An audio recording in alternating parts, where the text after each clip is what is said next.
Friend back to Bhavani life style. Happy very good morning. நான் எழுந்த உடனே ஃப்ரெஷ் ஆகிடுச்சு. சரி, உங்களுக்கு குட் மார்னிங் சொல்லிடலாம். நீங்களாம் எத்தனை மணிக்கு காலையில் எழுந்துப்பேன்னு சொல்லுங்கள். ஆனால் நைட்டில் படுக்கிறதுக்கு 3 ஆகுது. அதனால் காலையில் 8 மணி ஆகும் நான் எழுந்துக்கிறதுக்கு. 8 மணிக்கு மேலே இருந்தால் நம்ம வேலையை ஸ்டார்ட் பண்ணுவோம். வாங்க இப்போ வேலையை ஸ்டார்ட் பண்ணலாம்.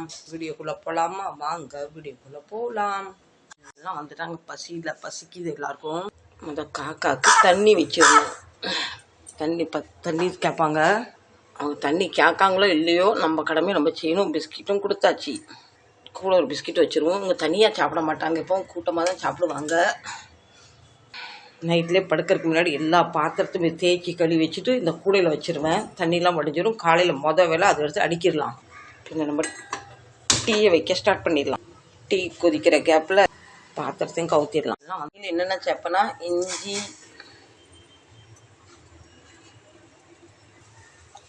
ஒரு பட்டை சேர்ப்பேன், கிராம்பு, ஏலக்காய். இது இத்தனை டீயில் சேர்ப்பேன். இதெல்லாம் சேர்த்து டீ குடிக்கும் போது உடம்புக்கும் நல்லது. இந்த பட்டைலாம் உடம்புக்கு ரொம்ப ஆன்டிபயோட்டிக்ஸ் ஏதோ சொல்கிறாங்க. என்னமோ சொல்கிறாங்க இம்யூனிட்டி சேர்க்குமா, அது சொல்ல தெரில. இது நான் எப்போவுமே டீயில் இதெல்லாம் சேர்த்துப்பேன். நான் எப்போவுமே டீ ரொம்ப ஸ்ட்ராங்காக திக்காக குடிப்பேன். இதை நல்லா ஒரு 5 நிமிஷம் வத்த விட்டுட்டு பாருங்கள். காலைல 5 மணிக்கு எழுந்து இங்கேயும் அங்கேயும் ஓடுவா. எங்களையும் தூங்க விட மாட்டான். பின்ன அதுக்கப்புறம் இவளுக்கு என்ன எது கொடுக்கணும் கொடுத்துட்டு பலபடி நான் படுத்துருவேன். நான் எழுந்து வேலை பார்ப்பேன். இவன் இப்படி தூங்கிட்டு இருக்கா பாருங்க. நல்லா மும்பையில் குளிர ஆரம்பிச்சிட்டு போல, பயங்கர குளிருது. ஃப்ரீசரில் வச்சுட்டேன். அது கட்டி பிடிச்சி போச்சு. இதை அப்படி போட்டுருதில்ல. டீயில் பால் ஊற்றின பின்ன கண்டிப்பாக பால் பொங்கி வரும். அந்த ஒரு ஸ்பூன் அப்படி போட்டுட்டுனா கேஸ் என்ன தான் ஸ்பீடாக இருந்தாலுமே இந்த ஸ்பூன் இதில் இருக்கனால சாயாவோ பாலோ பொங்கி வராது. அதனால இந்த ஸ்பூன் இதில் போட்டாச்சு. பார்த்தீங்களா, நம்ம அப்படி ஸ்பூனை ஒரு கரண்டி இதுக்குள்ளே போட்டுட்டுனா இதை மிஞ்சி சாயா டீ கொதிச்சு வெளியே சிந்தாது. அதனால் இல்லைன்னா பக்கத்துலேயே ஒரு ஆள் நிற்கணும் இதை கவனிச்சிக்கிட்டு. இப்படி ஒரு ஸ்பூனை சொருவி விட்டுட்டோன்னு வச்சுக்கோங்களேன், இந்த லெவலுக்கு மேலே வராது. இது பல வருஷமாக ட்ரிக்கு. எங்கள் அம்மா காலத்துலேருந்து இப்படி தான் நான் பண்ணிக்கிட்டு இருக்கேன். இப்போ நான் பாத்திரத்தை எல்லாமே கவுத்தியாச்சு. இவருக்கு இங்கே வச்சிடலாம். இப்போ பாத்திரம் எல்லாமே ஒன்றுக்குள்ளே போட்டு அடுக்கியாச்சு. ஸ்டாண்ட் ரொம்ப சின்ன ஸ்டாண்ட்னால அதை செட் பண்ணவருக்கு டைம் எடுக்கு. இந்த மாதிரி கவர்லாம் எதுக்கு சேர்த்து வைப்பேன்னா, கடையில் ஜாமான்லாம் அவங்க பார்த்திங்கன்னா தூர போட மாட்டேன். இதை இப்படி இதை மாட்டி வச்சுட்டுன்னு வச்சுக்கோங்களேன், கையில் வர டஸ்ட்டு குப்பையெல்லாம் சேர்த்து சேர்ந்த பின்ன கொண்டு டஸ்ட்பினில் போட்டுருவேன். தண்ணியெலாம் தேங்கியிருக்கும் பார்த்திங்களா, இந்த வைப்பை வச்சு இப்படி இழுத்துட்டேன்னா பாத்திரத்தும் சிந்தின தண்ணி எல்லாமே.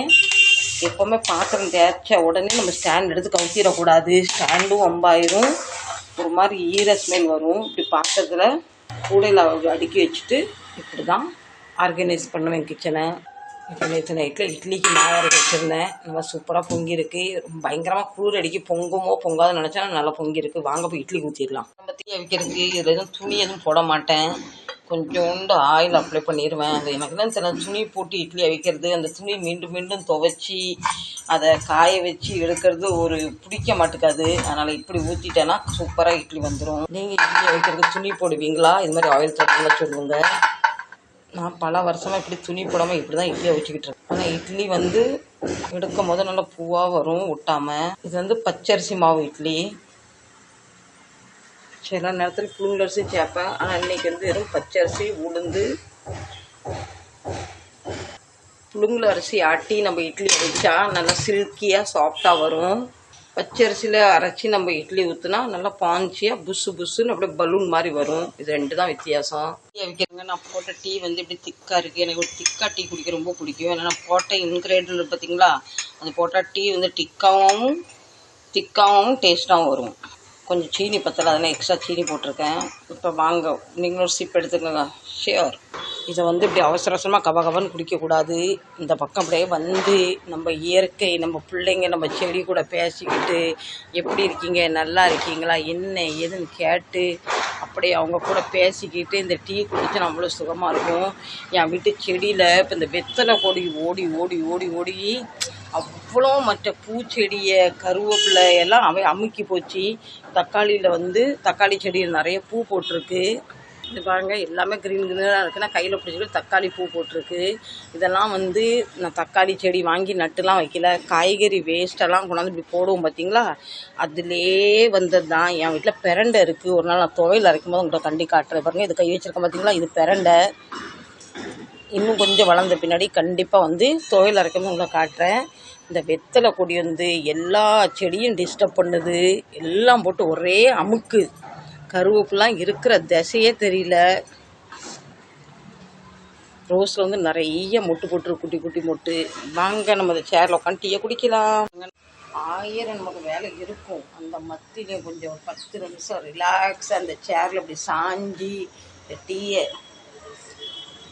அப்படி வாயில் வைக்கும் போத நிறைய டிப்ரெஷன் இருந்தாலும் காணாமல் போயிடும், டென்ஷன் இருந்தாலும் காணாமல் போயிடும், மன வருத்தம் வேதனை. இந்த டீயை குடித்து ரிலாக்ஸ் பண்ணுவாங்க. உங்களுக்குலாம் டீ குடிக்கிற பழக்கம்னா வாங்க டீ குடிக்கிறோம். நீங்கள் டீ போடும்போது கண்டிப்பாக கொஞ்சம் இஞ்சி சேர்த்துக்கோங்க, கிராம் கண்டிப்பாக சேர்த்துக்கோங்க. டெய்லி நம்ம ஒரு கிராம் எடுத்தால் நமக்கு என்ன சொல்ல இம்யூனிட்டி வந்து க்ரோத் ஆகுமா. இது நம்ம ஒரு கொரோனாவில் இருந்து டெய்லி கிராம் ஒன்று வாயில் டெய்லி போடுவோம் சும்மாவே. பின்ன டீ கூட கண்டிப்பாக ஏலக்காய், இஞ்சி, கிராம்பெலாம் போட்டு டீ பண்ணுவேன். சியர்ஸ். இது இப்போ என் வீட்டு மேலே மாடியிலேருந்து எடுத்துக்கிட்டு இருக்கேன். இந்த ஒரு மாதிரி கோபுரம் தெரியுது பார்த்தீங்களா, அந்த கோபுரத்து பக்கத்தில் தான் ரயில்வே ஸ்டேஷன். என் வீட்டுக்கும் ரயில்வே ஸ்டேஷனுக்கும் 10 நிமிஷம் வழி தான். சுற்றி போகணும். நான் சில நேரத்தில் நடக்கிற 7 நிமிஷம் போய் சேர்ந்துருவேன். மெதுவாக நடக்கிறவங்களும் 10 நிமிஷம். அந்த கோபுரத்துக்கு நேரம் முன்ன ஆப்போசிட் தான் எங்கள் ரயில்வே ஸ்டேஷன். ஓகே, ருசிச்சு நாட்டையும் பார்த்தாச்சு, டீயும் குடிச்சாச்சு, செடியும் பேசியாச்சு, பிள்ளைங்கள்ட்டையும் பேசியாச்சு. வாங்க நீ மற்ற விலைக்கு சின்ன போய் பார்க்கலாம். வந்துட்டு போனால் ஆவி பறக்குது. இந்த இட்லி இப்படி வந்து வெந்து இப்படி வேலை வருது பார்த்தீங்களா, அந்த ஆவி வந்து மேலே என்னோட அந்த ஃபர்னிச்சரில் வந்து பாதிச்சிருமோன்னு ஒரு பயம். இந்த பக்கத்தில் அப்படி கை வைப்போம் பார்த்தீங்களா, அப்படியே எண்ணெய் பிசுக்காக இருக்கும்.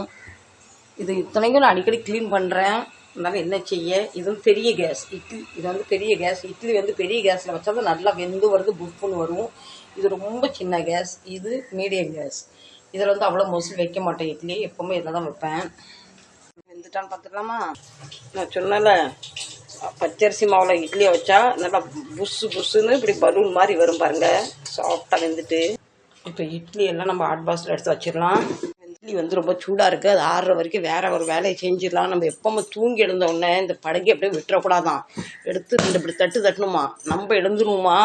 ஆனால் நம்ம மூதேவி ஒன்று அதில் இருப்பாளாம். படுக்கே ஓங்கி போட்டு இப்படி ஒரு அடி அடிச்சுட்டு தட்டிடணுமா. அது எங்கள் அப்பா அப்படி சொல்லுவார் அடிக்கடி.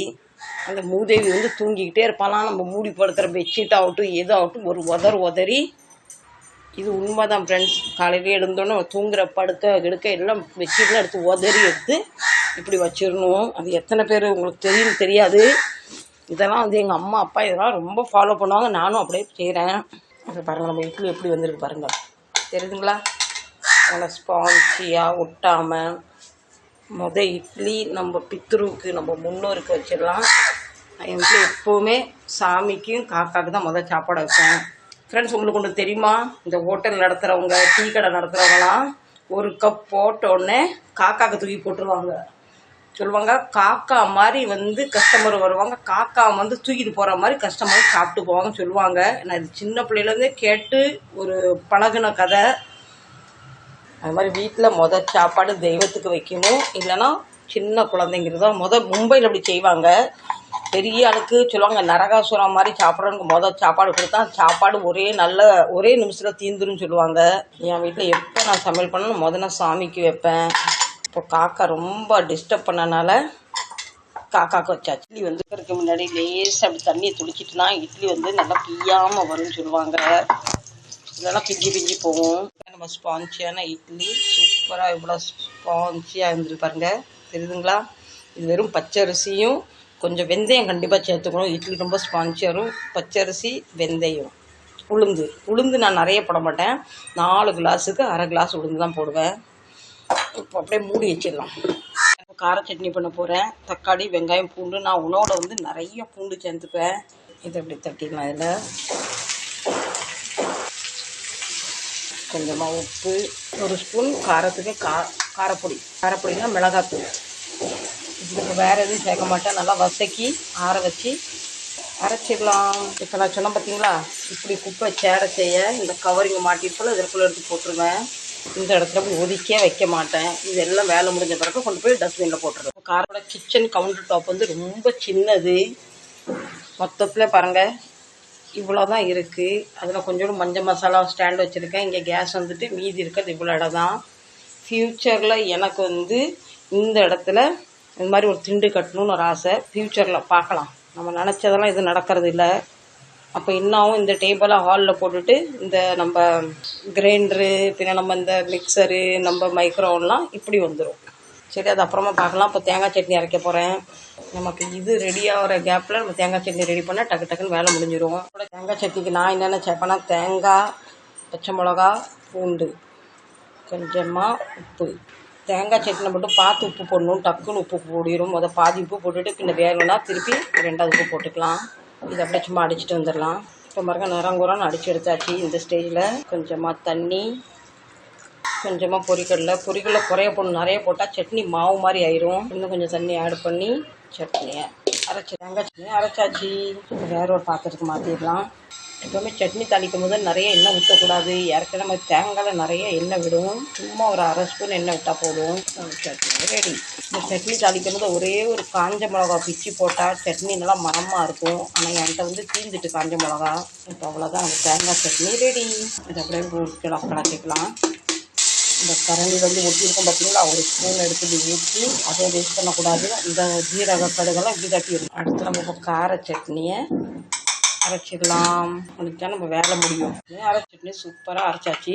கடுகு, கொஞ்சமாக ஜீரகம். நான் எப்பவும் கருவேப்பிலை கடையிலேருந்து வாங்கிட்டு வந்துட்டு வீட்டில் பறித்தாலுமே நல்லா உருவி க்ளீன் பண்ணி கீழே ஒரு டிஷ்யூ போட்டுருவோம். போட்டுட்டு வச்சுட்டுனா ரொம்ப நாள் ஆனாலும் ஒன்றும் செய்யாது. இப்போ நம்ம கார சட்னி ஓவர். நம்ம வீட்டு சாப்பாடு காலையில் சாப்பாடு முடிஞ்சிட்டு அவ்வளோதான். எங்கள் வீட்டு காலையில் டிஃபன் முடிஞ்சிட்டு அவ்வளோதான். இப்போ இது வந்து நேற்று நைட்டில் வச்ச சிக்கன் குழம்பு. இப்போ இது இட்லி கூட சாப்பிட்டுப்பாங்க, சோறு கூட சாப்பிட்டுப்பாங்க, பையனும் இவரும் சாப்பிட்டுப்பாங்க. எனக்கு பையனுக்கு சின்ன பையனுக்கு வந்து இட்லி கூட சிக்கன் குழம்பு சாப்பிட ரொம்ப விரும்பி சாப்பிடுவார். இது நேற்று பண்ணும்போது நிறைய உருளைக்கிழங்கு சிக்கன்லாம் போட்டு பண்ணேன். தாங்க கிச்சன் வேலை முடிஞ்சு போச்சு. இனி நம்ம ரெடியாகி வேலைக்கு போகிற வேலை தான். எங்கள் வீட்டில் இன்றைக்கி தான் சாப்பாடு. உங்கள் வீட்டில் என்ன சாப்பாடுன்னு கண்டிப்பாக சொல்லுங்கள்.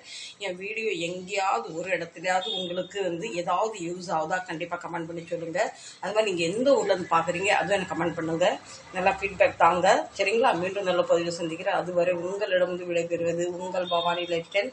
Ta-ta, bye bye, love you, bye. மீண்டும் நல்ல பதிவு சந்திக்கிறேன். டட்டா. லைக் பண்ணுங்கள், ஷேர் பண்ணுங்கள், சப்ஸ்கிரைப் பண்ணுங்கள், ஆதரவு தாங்க, அன்பு தாங்க. இதே போல் நான் உங்கள் வீட்டுக்கு அடிக்கடி தினம் வந்து நிற்பேன். பாய்.